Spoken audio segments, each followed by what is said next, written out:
تر الظالمین مشفقین مما کسبوا، تم دیکھو گے قیامت والے دن ظالموں کو کہ وہ ڈر رہے ہوں گے اپنے کرتوتوں کے سبب جو دنیا میں انہوں نے کمائے تھے۔ یہ دنیا میں بھی یعنی جو لوگ برے اعمال کرتے ہیں جب ان کی عدالت میں پکڑ آتی ہے تو وہ اندر سے ضمیر ان کو خود ملامت کر رہا ہوتا ہے کہ اب تو مارے گئے، اب پکڑ کے سوا کوئی چارہ نہیں۔ اور پھر اللہ کی عدالت جہاں کوئی چھڑوا نہیں سکتا، کسی کی دھوں زبردستی نہیں ہے، کوئی جھوٹی گواہی قبول نہیں ہو سکتی، کوئی سفارش قبول نہیں ہو سکتی، جب اللہ تعالیٰ کی بارگاہ میں کو پکڑا جائے گا تو وہ دل ہی دل کے اندر ڈر رہے ہوں گے، لرزاں و ترساں ہوں گے۔ وَهُوَ وَاقِعٌ بِهِمْ، جبکہ وہ عذاب ان پہ واقع ہو کر رہے گا۔ یعنی ڈرنے سے یہ نہیں ہوگا کہ وہ کبوتر کی طرح آنکھیں بند کر لینے سے عذاب غائب ہو جائے گا، وہ جو ڈر رہے ہوں گے وہ واقعی ان کے ساتھ ہو بھی جائے گا۔ دنیا میں تو اکثر اوقات انسان مختلف خدشات یعنی سوچتا ہے، بعض اوقات ہو بھی جاتے ہیں، بعض اوقات نہیں بھی ہوتے ہیں، لیکن آخرت کے بارے میں کوئی یہ نہ سمجھے کہ جس طرح دنیا میں اللہ نے چھوٹ دے دی تھی، پکڑ نہیں فرمائی تھی، آخرت میں بھی اس طریقے سے ڈھیل مل جائے گی۔ نہیں، آخرت کے دن تو اللہ تعالیٰ نے اپنا نام ہی رکھا ہے، لمن الملک اليوم، آج کے دن کس کی بادشاہت ہے؟ للہ الواحد القہار، اس اکیلے قہار کی بادشاہت۔ اللہ نے قیامت کے دن اپنا نام غفور الرحیم نہیں رکھا ہوا، قہار رکھا ہوا، چھایا ہوا سب پر۔ اور ظاہر حقیقت ہے کہ ہزاروں سال کی انسانی تاریخ میں اللہ تعالیٰ نے صبر فرمایا ہے۔ بخاری مسلم کی حدیث ہے کہ اللہ تعالیٰ سے بڑھ کر کوئی صبر کرنے والا نہیں ہے۔ لوگ اس کے لیے اولاد تجویز کرتے ہیں، اسے گالیاں دیتے ہیں اولاد تجویز کر کے، لیکن پھر بھی ان کا رزق بند نہیں کرتا۔ سب سے بڑھ کر صبر فرمانے والا اللہ ہے، لیکن یہ صبر اس دنیا کی زندگی تک ہے۔ آخرت کی زندگی میں اللہ تعالیٰ نے پھر کسی کا لحاظ نہیں کرنا، حق کا وہ تو پھر واضح آ گیا۔ وَمَن يَعْمَلْ مِثْقَالَ ذَرَّةٍ خَيْرًا يَرَهُ وَمَن يَعْمَلْ مِثْقَالَ ذَرَّةٍ شَرًّا يَرَهُ، جس نے ذرے کے برابر بھی نیکی کی ہوگی وہ بھی پیش کر دی جائے گی، اس کے سامنے رکھ دی جائے گی، اور جس نے ذرے کے برابر گناہ بھی کیا ہوگا وہ بھی سامنے رکھ دیا جائے گا۔ یہاں تو اکثر لوگ کہہ دیتے ہیں جی اللہ تعالیٰ نے چھوٹی چھوٹی گلاں نال کی لینا دینا، اور اللہ تعالیٰ ہمارا ذرے کے برابر بھی نیکی کی اجر پاؤ گے، اور ذرے کے برابر گناہ بھی کیا اس کا پھر تم انجام دیکھ لو۔ والعیاذ باللہ تعالی۔ اللہم اجرنا من النار، اللہم اجرنا من النار، اللہم اجرنا من النار، اللہم من احییتہ منا فاحیہ علی الاسلام ومن توفیتہ منا فتوفہ علی الایمان۔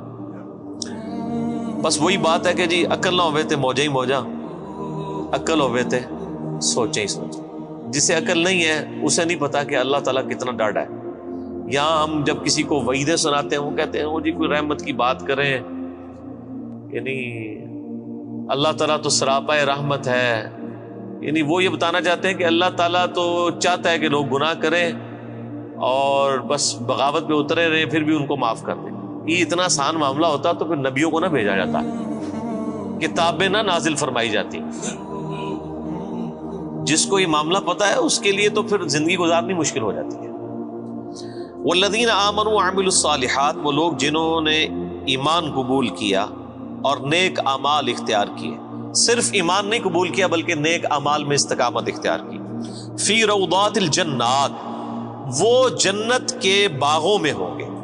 لہم ما یشاءون عند ربہم، وہاں ان کے رب کے پاس ان کے لیے ہر وہ چیز ہوگی جو وہ خواہش کریں گے۔ ذالک هو الفضل الکبیر، یہ ہے سب سے بڑا فضل۔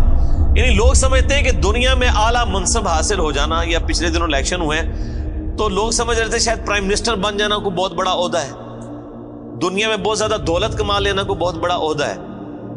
اللہ تعالیٰ ہمارا ذالک هو الفضل الکبیر، اصل میں اللہ کا فضل اس پہ ہے جس نے ہمیشہ کی کامیابیاں حاصل کر لی۔ اور لاجیکل بات ہے میرے بھائی، ایک بندے کو بتایا جائے کہ آپ کو اتنی ساری ایفرٹ کے اگینسٹ جو ہے وہ 3 منٹ کے لیے جو ہے وہ بادشاہی ملے گی، اور دوسرے کو بتایا جائے کہ آپ کو اتنی ہی ایفرٹ کے اگینسٹ ہمیشہ کی بادشاہت ملے گی، جس میں موت بھی نہیں آئے گی، جس میں زوال بھی نہیں ہوگا، جس میں بڑھاپا بھی نہیں آئے گا، جس میں بیماری بھی نہیں آئے گی۔ تو کون سا بیوقوف آدمی ہے جو یہ 3 منٹ کی، اور یہ 3 منٹ کی زندگی آخرت کے مقابلے پہ، آخرت کا جو ایک دن ہے وہ 50,000 سال کا دن ہے، قرآن حکیم میں آیا سورۃ الحاقہ میں۔ تو آخرت کا جو ایک دن ہے اس کے مقابلے پہ 60 سال کی زندگی 3 منٹ بنتی ہے آلموسٹ. ابھی آخرت کے بعد جو جنت اور دوزخ کا فیصلہ ہونے والا ہے وہ تو صحیح مسلم میں حدیث ہے کہ کوئی شخص سمندر میں انگلی ڈبوئے, سمندر میں جو انگلی ڈبونے سے اس کی انگلی پہ پانی لگتا ہے وہ دنیا کی زندگی ہے, اور سمندر آخرت کی زندگی, انفینٹ لائف. تو اصل میں کامیاب وہ ہے جو وہاں پر کامیاب ہو گیا, اصل عقل مند وہی ہے. ذالک الذی یبشر اللہ عبادہ الذین آمنوا, یہ ہے وہ جنت جس کی خوشخبری دیتا ہے اللہ تعالیٰ ان لوگوں کو اپنے بندوں میں سے جو ایمان لائے, وعملوا الصالحات, اور نیک اعمال بھی کیے. قرآن پاک میں کہیں بھی جنہوں کہتے ہیں چھڑا ایمان کدھر بھی نہیں ذکر ہویا, خالی ایمان جو کچھ بھی ہے اللہ تیرے محبوب کی امت سے ہے, نہیں. ہمیشہ اب یہ حالانکہ وعملوا الصالحات اسی سے پچھلی آیت میں ریپیٹ ہو چکا تھا, لیکن پھر کہا کہ یہ بشارت ہے, یعنی وہم نکالا ہے, کسی کو خدشہ بھی نہ ہو کہ صرف ایمان کی بات کی تو کہہ دی کلمہ تو پڑھا ایک نہ ایک دن تو جنت ہی چلی جانا ہے. ٹھیک ہے نا جی, وہ تو صحیح بخاری کی حدیث ہے, میری پوری امت جنت میں جائے گی سوائے اس کے کہ جس نے خود ہی جنت میں جانے سے انکار کر دیا. تو صحابہ نے پوچھا یا رسول اللہ صلی اللہ علیہ وسلم کس نے انکار کیا؟ تو آپ نے بڑا سمپل جملہ ارشاد فرمایا کہ جس نے میرا حکم مانا وہ جنت میں جائے گا, اور جس نے میری نافرمانی کی اس نے جنت میں جانے سے انکار کر دیا. یعنی ایک جملے میں پورا دین کور کر دیا. یہاں پہ لوگ کہتے ہیں او جی وہ جناب اور داڑھی جی اسلام دے نہیں ہے نا جی, اور صرف نمازیں ہی تو اسلام نہیں ہے نا. تو کون کہہ رہا ہے کہ صرف داڑھی اور نمازوں میں اسلام ہے؟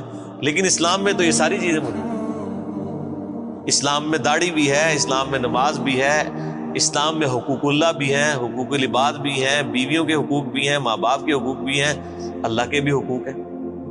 تو یہ ساری کی ساری ٹوٹل پیکج مل کے جو ہے وہ اسلام ہے نا. ادخلوا فی السلم کافہ, اے ایمان والو اسلام میں پورے کے پورے داخل ہو جائے. یہ جو لولا لنگڑا اسلام لیے پھرتے ہیں نا, کسی نے صرف وہ خدمت خلق کا اسلام پکڑا ہوا ہے, کس نے وہ یعنی داڑھی کا اسلام پکڑا ہوا ہے, کس نے صرف پگڑی کا اسلام پکڑا ہوا ہے, کسی نے صرف نماز پڑھنے کا پکڑا ہوا ہے اسلام, باہر نکل کے ساری بے ایمانیاں کرتے ہیں. یہ جزوی اسلام اللہ تعالیٰ کو نہیں چاہیے. اس اسلام کی تو مثال کسی شخص کے ایسے نامہ اعمال کا تالاب ہے کہ جس کے اندر مسلسل گٹر کا پانی گر رہا ہے, وہ صاف ستھرا پانی کسی کے کوئی کام نہیں آئے گا. جب اس کے اندر گٹر کا پانی گر رہا ہے اس ملاوٹوں کے ساتھ, حرام خوریوں کے ساتھ, حق تلفیوں کے ساتھ, بدماشیوں کے ساتھ, اس طرح کا دین تو اللہ تعالیٰ کو نہیں چاہیے. اللہ تعالیٰ تو کہتا ہے ٹوٹل پیکج لینا ہے, جس نے داخل ہونا ہے اسلام میں پورے کا پورا داخل ہو, ادروائز اللہ تبارک و تعالیٰ اس کا اسلام جو ہے نا وہ اس کے منہ پہ مار دے گا قیامت کے دن. جن لوگوں نے نبیوں کی صحبت کی ہوئی, اگر انہوں نے بھی ٹرو رسپانس نہ کیا ان کی پکڑ ہو جانی ہے, باقی تو کسی کھاتے میں نہیں. تو اللہ تعالیٰ بارہ کہ اس کی بشارت دیتا ہے اللہ تعالیٰ اہل ایمان میں سے اپنے ان بندوں کو جو ایمان لائے اور نیک اعمال اختیار کیے.